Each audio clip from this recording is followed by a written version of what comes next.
जय जिनेन्द्र। जैन कहानियों के अंतर्गत आज आप सुनेंगे अक्षय तृतीया के बारे में।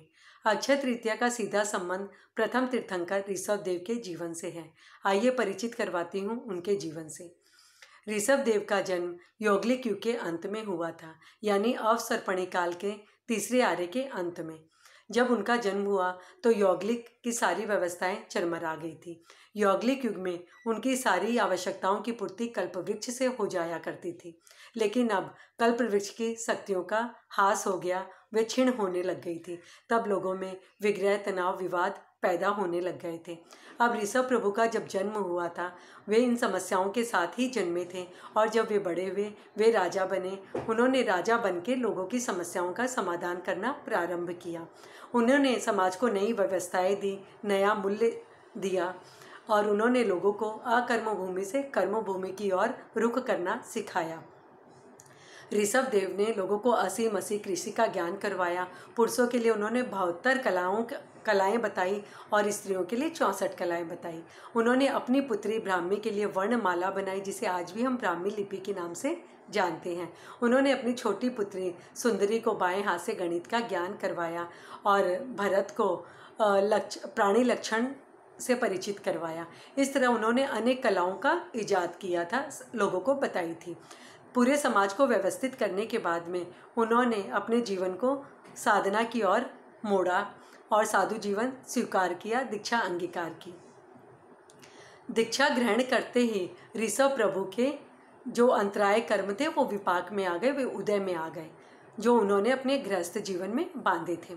अभी साधना ग्रहण करने के बाद में, साधु जीवन ग्रहण करने के बाद में वो मौन स्वीकार कर लिए थे और जब भी वो भिक्षा के लिए जाते, गोचरी के लिए जाते, उन्हें गोचरी नहीं मिलती थी, क्योंकि लोग न साधु जीवन से परिचित थे, न भिक्षावृत्ति को वो जानते थे कि साधु को क्या देना चाहिए, उन्हें नहीं पता था। वे अभी भी ऋषभ देव को अपना राजा ही समझते थे। जब वे उन्हें गोचरी के लिए जाते तो कोई लोग वस्त्र देते, आभूषण देते, रत्न जड़ित खड़ाऊ देते थे, हाथी घोड़ा बैल देते थे, हीरे मोती देते थे, लेकिन कोई भी भोजन के लिए या भावना नहीं भा रहा था, क्योंकि लोग जानते नहीं थे और उनके अंतराय कर्मोदय में आए हुए थे, इसलिए उनको भोजन तो मिलना ही नहीं था। और ये क्रम चलता रहा। चलते चलते पूरे 1 साल 40 दिन बीत जाते हैं, लेकिन अभी तक उनको दीक्षा लेने के बाद में एक कण का दाना भी उनके नसीब में नहीं होता है। अभी रोज की तरह आज भी वो निकले थे। इधर में हस्तिनापुर में ऋषभ प्रभु का परपौत्र श्रेयांश कुमार अपने महल में पहली रात में वो एक स्वप्न देखता है कि वो मेरू पर्वत को दूध से सींच रहा है। तो दूसरे दिन उसे ये लगता है ये सपने का आखिर मतलब क्या है। तो वो अपने महल के झरोखे में बैठा बैठा सोच रहा था इस सपने के बारे में और सोचते सोचते उसे जाति स्मरण ज्ञान हो गया, यानी पूर्व भव का उसे ज्ञान हो जाता है।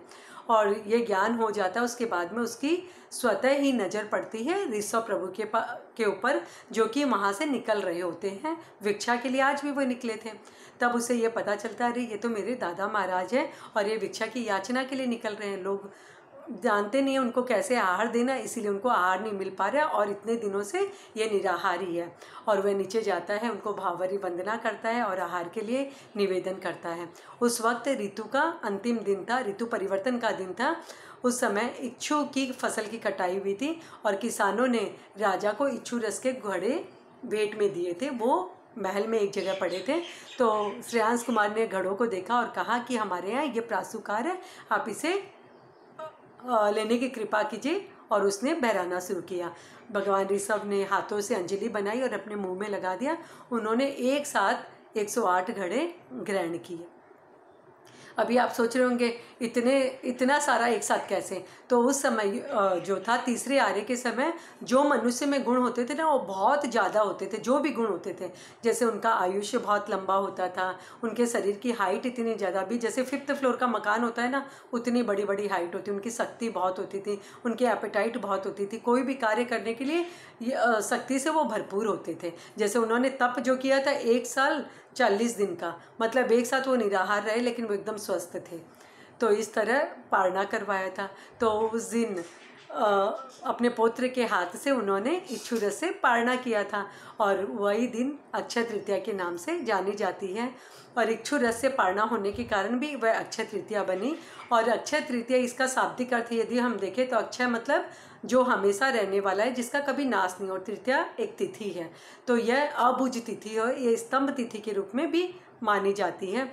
आज भी हमारे बहुत सारे श्रावक समाज में भाई बहन वर्षी तप करते हैं, तो हमारे शरीर की, हमारी शारीरिक शक्ति उतनी नहीं है, इसीलिए हम रोज़ इतना लंबा तप तो नहीं कर पाते हैं। तो हम एक दिन आहार लेते हैं, एक दिन निराहार रहते हैं। इस तरह 6 मास आहार करते हैं और 6 मास निराहार करते हैं। और जो भी वर्षी तप की तपस्या प्रारंभ करना चाहता है वो इसी दिन से करता है, और समापन भी इसी दिन होता है। जिन्होंने तपस्या की उनका पारना भी इसी दिन होता है। सभी भाई बहन जो भी तपस्या करते हैं, ऐसी लंबी और कठिन तप करते हैं, वे सभी गुरुदेव के सानिध्य में या संतोष आचार्य आत्माओं के सानिध्य में इसका पालना करते हैं। और उनका ये मन रहता है कि वो भी अपने पौत्र या परपौत्र के हाथ से इसका पालना करें, इच्छुरत से पालना करते हैं। ये था इसका जैन दृष्टि से महत्व। और इस तिथि का और भी महत्व ऐसे बताया जाता है, जैसे भारत की भौगोलिक स्थिति को देखते हुए तो सब जगह तो गन्ने की खेती होती नहीं है, और ये ऋतु परिवर्तन का दिन होता है। गन्ना हमारे शरीर के लिए, हमारे शरीर को ठंडा रखता है, इसलिए गन्ने का रस का सेवन प्रारंभ होता है इस दिन से। और ये भी कहा जाता है कि गन्ने का सब्स्टिट्यूट निकाला कि इमली का पानी है, वो भी हमारे शरीर को ठंडा रखता है। और उस वक्त ज्वार की भी ये बाजरे की भी फसल होती है, तो बाजरे के खिचड़े के साथ ये अम्लवाणी का कॉम्बिनेशन करके हम इसे आज के दिन खाते भी हैं। अक्षय तृतीया के दिन भोजन तो 3 टाइम भी खाते हैं, शामा खिचड़ा करते हैं। और उस दिन नई मिट्टी की हांडी की पूजा की जाती है। हांडी का जल जो कि शीतल होता है, वो पूरे ग्रीष्म काल में हमारे जीवन को, हमारे शरीर को शीतलता प्रदान करे, इस कामना के साथ में हम उसकी पूजा भी करते हैं। और आज के दिन लोग बड़ी बड़ी तपस्या और तप भी प्रारंभ करते हैं, जो उन्हें आने वाले दिन के लिए तय किया हुआ था। और आज के दिन ऐसा भी कहा जाता है, जो भी हम मांगते हैं या जो भी इच्छा रखते हैं वो बहुगुणित होकर हमारे पास रह जाती है। इसीलिए लोग तप का प्रारंभ आज के दिन से करते हैं।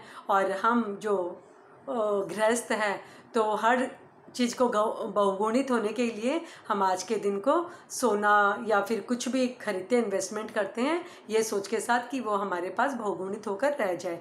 और वैदिक संस्कृति में इसे लक्ष्मी जी के जीवन से इसको जोड़ा गया है, इसीलिए सोना खरीदने की प्रथा इस दिन मानी जाती है।